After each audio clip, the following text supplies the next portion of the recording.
Ayan. Ayan mga paps, nandito tayo ngayon. Ipapakita ko po sa inyo kung bakit napakahalaga ng naka-eskwalado yung buong CR. So ayan. So itong CR, medyo 6 cm, 60 cm mula sa taas po ng tiles ang sukat nito kasi 20 by 20 ito. So ito mga paps, no, papakita ko sa inyo. Yung nangyari, ayan. Wala sa eskwela, tignan nyo. Malaki yung puwang rito, maliit naman yun nandun. So ibig sabihin wala po sa eskwela itong wall na to. So kung susunod po tayo dyan, ang mangyayari po nyan, mula po ron sa pinakamanipis, sakto po yung magiging mortar natin. Ang mangyayari po nyan, doon yung tiles makapal na. So para maging eskwalado siya, ayan,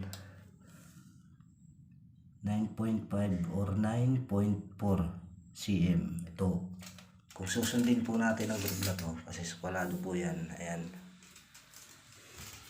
yung 9.4 ilalagay po natin dito. So ayan, sa may grid, para po magmukha siyang eskwalado. Ayan. So ayan, oh, ganyan kakapal yung mortar niya. So ito, guguhitan po natin. Mula po rito, ayan, ito po yung finish niya na, kasi yung tiles niya nakaganon na. Tapos sa guhit, ayan. Ayan, susukatin po natin 5 cm na po siya.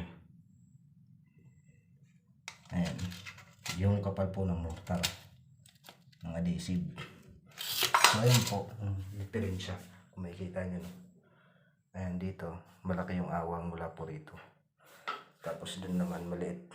So dapat talaga eskwalado.